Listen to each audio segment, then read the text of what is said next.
Todos hemos sido instruidos en el concepto de que el Antiguo Testamento, mejor llamado la Torá, era la sombra de lo que ha de venir, y es por ello que veíamos su cumplimiento en el Nuevo Testamento. Pero ¿qué tanto de este concepto, la sombra de lo que ha de venir, más bien es la copia de lo que ha de venir? Dentro del proceso que encierra todo crecimiento y en virtud de dejar un legado a nuestros hijos con un mejor y más claro porvenir, nos vemos en la obligación de indagar y preguntar de ciertas situaciones puntuales que nos den mayor luz sobre la búsqueda que todo ser humano tiene de Dios. Es basado en ese deseo de sobrepasar ciertos paradigmas que nos llevaron a la siguiente observación. Como es de dominio público tanto el orden de llegada a los evangelios y sus posibles fechas de escritos, no toda la Biblia fue desarrollada a la misma vez, sino que tuvo un proceso evolutivo.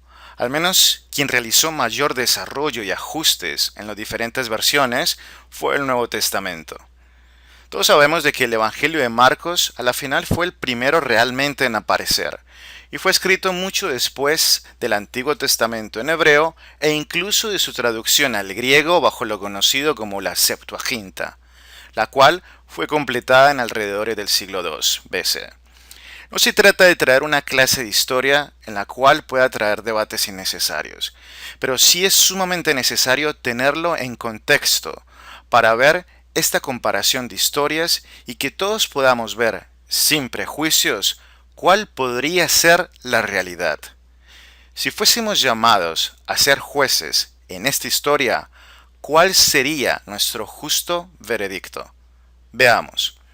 Las historias a comparar en este video estudio serán Jesús calma la tempestad, la cual encontramos en Marcos capítulo 4, versículos del 35 al 41, y la historia de Jonás, capítulos 1, y iremos únicamente dentro del versículo del 4 al 6. Creo todos conocemos estas historias, ¿verdad?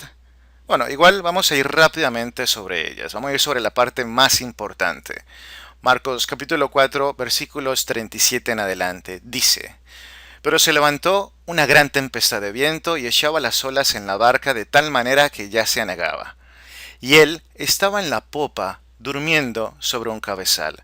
Y le despertaron y le dijeron: Maestro, ¿no tienes cuidado de que perecemos? Y levantándose reprendió al viento y dijo al mar: Calla, enmudece. Y cesó el viento y se hizo grande bonanza. Entonces aquí vemos la descripción más precisa de lo que ocurrió dentro de esta historia cuando dice que Jesús calmó la tempestad. Y ahora vayamos a ver rápidamente la historia de Jonás.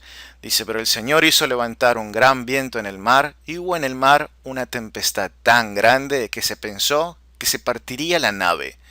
Y los marineros tuvieron miedo y cada uno clamaba a su Dios, y echaron al mar los enseres que había en la nave para descargarla de ellos. Pero Jonás había bajado al interior de la nave y se había echado a dormir. Vamos entonces ahora a ver cómo podríamos establecer la similitud entre estas dos historias. Para ello vamos a tener en cuenta los siguientes puntos: el orden de las ideas, las palabras de uso y su originalidad dentro de la historia. Si sabemos ya de antemano que Marcos contaba con los escritos en hebreo y la traducción al griego, conocido como la Septuaginta, pensemos entonces, ¿qué tan casual son estas similitudes? Veamos el orden de la idea. Inicialmente, en color amarillo, vemos: se levantó un gran viento en el mar y hubo una tempestad grande que todo el mundo pensó que se partiría la nave. Y aquí vemos en el mismo orden, en amarillo: pero se levantó una gran tempestad de viento y echaba las olas en la barca de tal manera que ya se hundía. Vemos ahora de color rojo: pero Jonás había bajado al interior de la nave. Y aquí Jesús, o Yeshua, dice: y él estaba en la popa. Vemos que estaba haciendo allí. En el caso de Jonás, se había echado a dormir. En el caso de Jesús, estaba durmiendo sobre un cabezal. ¿Cuál fue la siguiente acción a ocurrir? Vemos en Jonás de que los que estaban manejando la nave se acercaron y le dijeron: ¿qué tiene, dormilón? O sea, le despertaron. ¿Qué pasó con Jesús o Yeshua? La misma situación. fueron y le despertaron. ¿A qué me refiero? Que quizás no sintió el sacudir de la nave, o estaba quizás pensativo, o estaba orando. No, ambos estaban también durmiendo. ¿Casualidad? No lo sé. Sigamos el orden de la idea.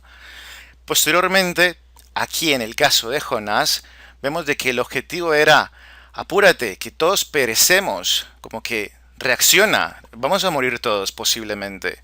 Y aquí lo mismo le dijeron sus discípulos: Maestro, ¿no tienes cuidado de que perecemos?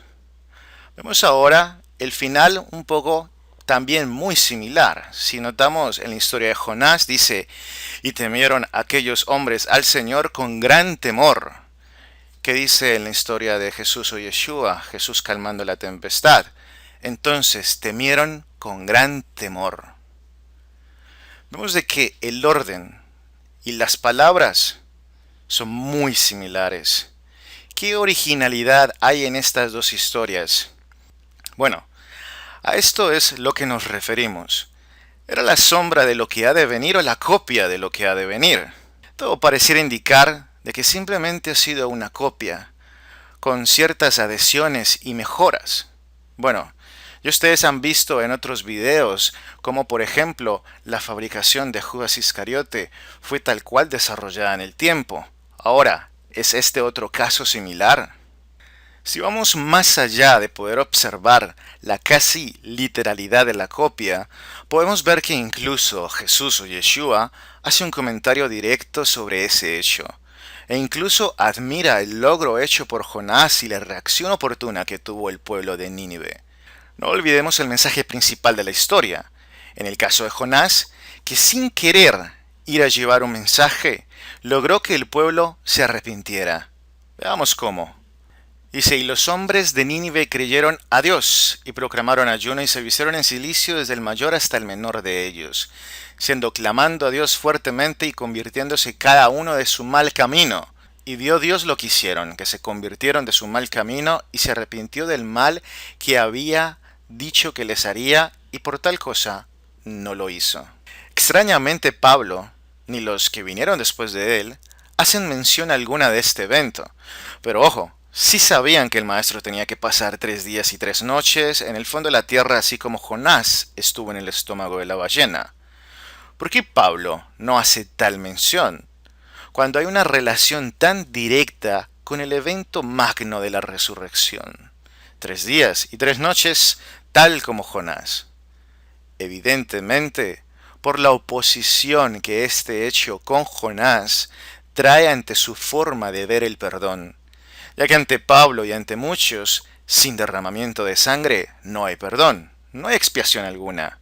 ¿Cómo Jesús, conociendo y prácticamente usando como modelo lo ocurrido con Jonás, no trae a colación la necesidad del derramamiento de sangre? En los detalles de la historia de Jonás, no hubo un sacrificio de animal para conseguir el perdón. No se menciona la referencia de algún sacrificio hecho en el templo para tal cosa. No hay mención alguna de limitar a Dios en cuanto a su misericordia. Por lo tanto, podemos reconocer claramente por qué Jonás tuvo éxito en su generación, mientras que lo que en los evangelios cuentan de Jesús o Yeshua, pareciera que no. Quizás todo va más enfocado no al mensajero, sino en el mensaje. Mientras que en el cristianismo y en el mesianismo aprendimos que no hay salvación fuera del sacrificio del Mesías, como dice Colosenses 1:14, redención por su sangre, el perdón de pecados. Efesios 1:7, redención por su sangre, el perdón de pecados. Con Jonás no había más opciones que retornar a Dios con un arrepentimiento sincero. Quizás Jonás conocía mejor lo que Dios proponía. A la final, ¿no lo dijo él mismo? Oseas capítulo 6, versículo 6, porque misericordia quiero y no sacrificio, y conocimiento de Dios más que holocaustos. Salmo 51, versículos del 16 al 18, porque no quieres sacrificio, que yo lo daría, no quieres holocausto.